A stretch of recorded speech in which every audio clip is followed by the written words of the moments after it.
Hey, welcome back guys. Today I'm gonna show you how to grow sprouts from home, fast, cheap, and easily.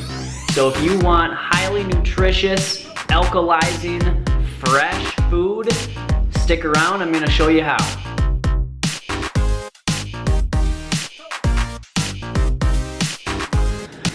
Alright guys, so first off what you're gonna need is sprouting jars. I've got 5 here, and if you want to know how to make these yourself for a much cheaper cost than what you would pay if you bought them already made up, I'll put a link in the description box to a video that I did on how to make these sprouting jars with the lids here. It's really quick and easy, so check that out. And then you're just gonna need your sprouts, and we've got, like I said, 5 different kinds. This is actually a mix of alfalfa, clover, and daikon radish, so that'll be nice. This next one is mung bean sprouts, and you can either get them in a packet like this, or at a lot of like health food stores you can get them in bigger bulk type packages. And it's so much cheaper to buy them in big packages like this. So if you can do that, that's what I would recommend. We've got alfalfa, broccoli, and radish.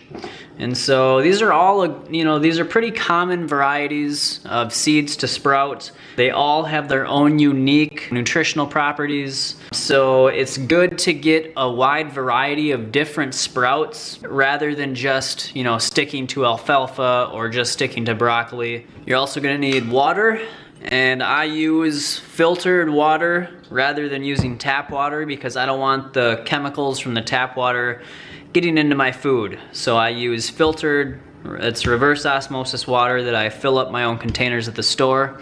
That's what I would recommend. And then all we're gonna do is we're gonna take 2 tablespoons of each different type of seed, and we're gonna put them in our jars. So let's go ahead and do that.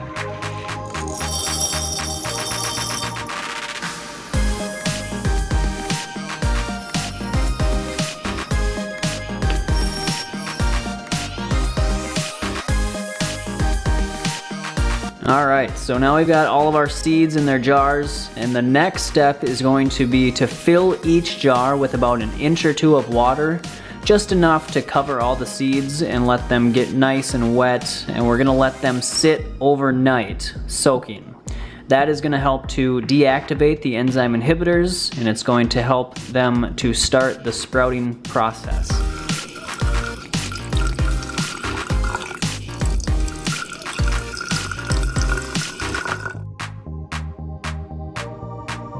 So now we've got our water in there, we're just gonna put the lids on and we're about done. The last thing I would do before I put it into the cupboard or wherever you wanna keep your sprouts overnight, and for the first couple days, you do wanna keep them in a dark place. But before you put them away, get a thing of tape, whether it's painter's tape or duct tape, and write down the date that you started them, what kind of seeds they are, so you know exactly how long they've been sprouting and you don't forget which kind of seed that you're sprouting. So take that, put it on the lid of the jar or wherever you want. This is how I do it. Monday the 22nd, and they are broccoli sprouts. And so these turned out really nice. Really dark, rich, a green color. And these things have so much flavor. Oh man. Once you start sprouting these, you're never gonna wanna stop. They are so full of nutrition, and they are just so easy to do. It's nice to have fresh, nutrient-rich food on hand at all times. So I wouldn't normally sprout all these at the exact same time because that's gonna be a lot of sprouts at one time. I may not be able to go through them all, but what I would recommend is to do maybe 1 or 2 jars today, and then start the next 2 jars in about 2 or 3 days. That way, if you keep doing that, you'll have a continual supply of sprouts. And that's how you always have high nutrient, high quality food on hand. The other jar that we've got going on, I also started on Monday the 22nd, and these are radish sprouts. Again, nice dark, rich green color. They're so full of chlorophyll and enzymes and vitamins and minerals. You know, we should all at least be growing sprouts. If you can't have a garden, you know, definitely grow sprouts. It is one way to have the freshest food possible, you know, so you're not always having to rely on the grocery stores for your food. And this is kind of like a gateway food into getting more into gardening and getting more into self-sustainability. So now these are ready to go into the cupboard. I'm gonna leave them there overnight, and then in the morning I'm gonna drain this water, rinse them off, and then I will put them back in the cupboard for about maybe 2 days, just so they are out of the sunlight, and then I can bring them out after that. Okay, so we've got our soaked seeds now. They're ready to be drained and rinsed. And what I'm gonna do, I drain these into a big bowl, and then I use the soak water and the rinse water in my garden. So I don't like just dumping that down the drain. I like to use the leftover water for my plants. And so for this step, you're just gonna need your soaked seeds, a bowl if you want one, and some fresh water. Alright, and since we've got our lids with the screen on there, you can just dump it right out without doing anything.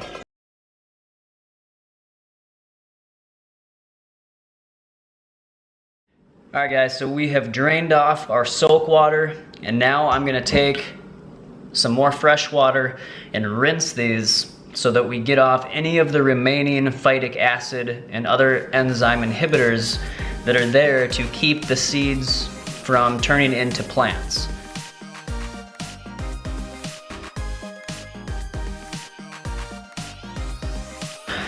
Okay, now we just swish it around.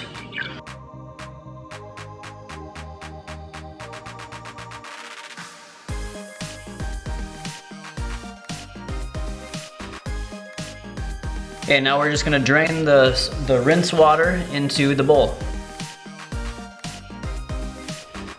Alright, so our next step is going to be to allow the jars to sit at an angle, so that allows the rest of the water to drain out in case there's some in there. Once they start to sprout, we don't want them just soaking in water. So we want to have a way for air to get in there and allow the seeds to breathe, but at the same time to drain off water that might be left in the jar.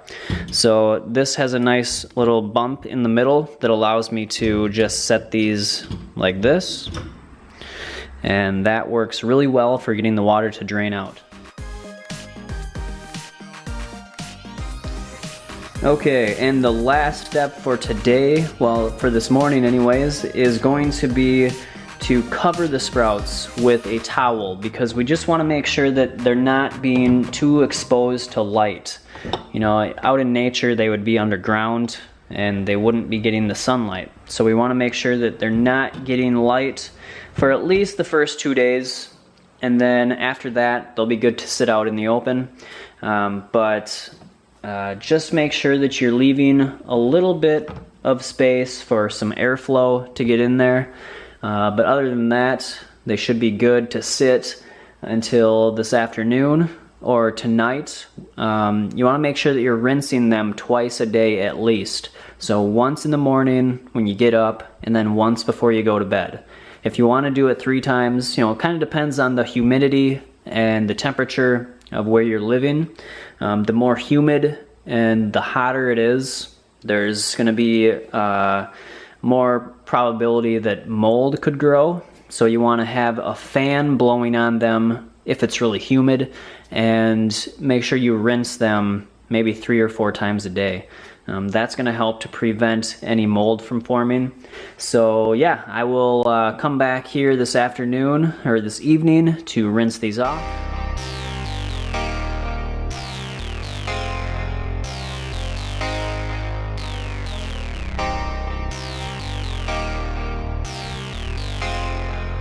Alright, so we got our seeds rinsed for the second time, and we will do it again in the morning.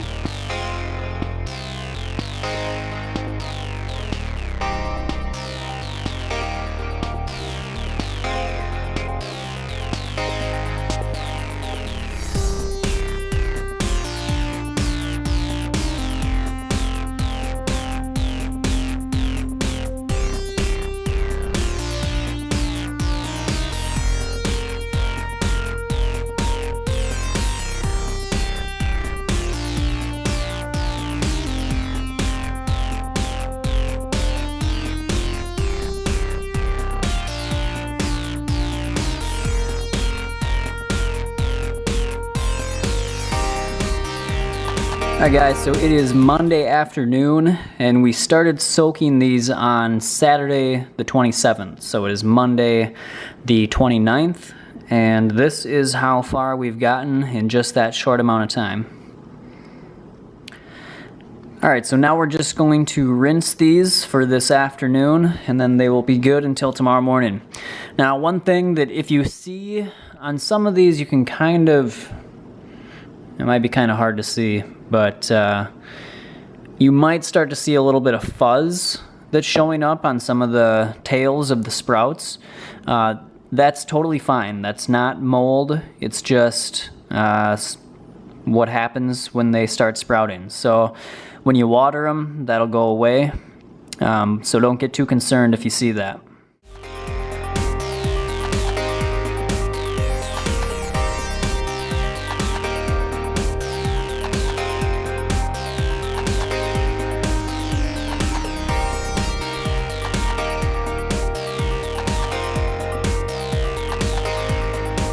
So starting Tuesday morning, I'm going to not cover the sprouts so they can get a little bit of indirect sunlight, and that's going to help them to start to green up a little bit, especially the alfalfa, which is really taking off. You know, it's, the jar is about half full already. Alright guys, so it is Tuesday night, and this is about the last night I think I'm going to film these sprouts. They are all ready to eat, and you know, you could keep sprouting them for probably another couple days, which I might continue sprouting them through tomorrow, but they are ready to go. So, you know, here we got our radish sprouts, and look how much these greened up just from being uncovered for one day. So yeah, don't those look nice? The flavor on the radish sprouts is so strong. It's, you know, they're really good. Here we got our salad mix, which was daikon radish, red clover, and alfalfa. Turned out nice. And the alfalfa, I mean, look at that. It filled up pretty much the entire jar. Got nice and green. So yeah, that's a good jar of sprouts right there. That would be probably, who knows, like somewhere between $6 and $10. And that was just 2 tablespoons of seeds. You know, and the seeds probably cost me $3. So it's a really good deal. If you're gonna get if you want to eat sprouts on a regular basis, growing them yourself is by far the best way to go. And it's super easy. So here we got the mung bean sprouts, and here is the broccoli sprouts. Those got really nice and green too. So yeah, I mean, that is just how easy it is to sprout your own sprouts, guys. It doesn't take a lot of space, it doesn't take a lot of material, it doesn't take a lot of time. You know, it's very easy. You just rinse them twice a day, maybe 3 times a day, and over the next couple, 3 or 4 days, you're gonna have yourself some high nutrient dense food for yourself. So I hope you guys will try sprouting. It's something that I think everybody should know how to do, you know, especially if you can't have a garden and grow some of your own food.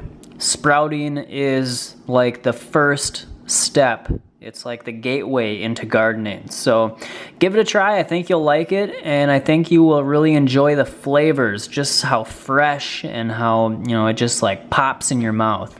So enjoy your sprouts, guys. If you have any questions, of course, leave them down below, and give this video a thumbs up if you found this helpful. Share it around with your friends and family, and subscribe if you haven't subscribed. And I look forward to seeing you in the next video. Always remember to follow your raw intuition.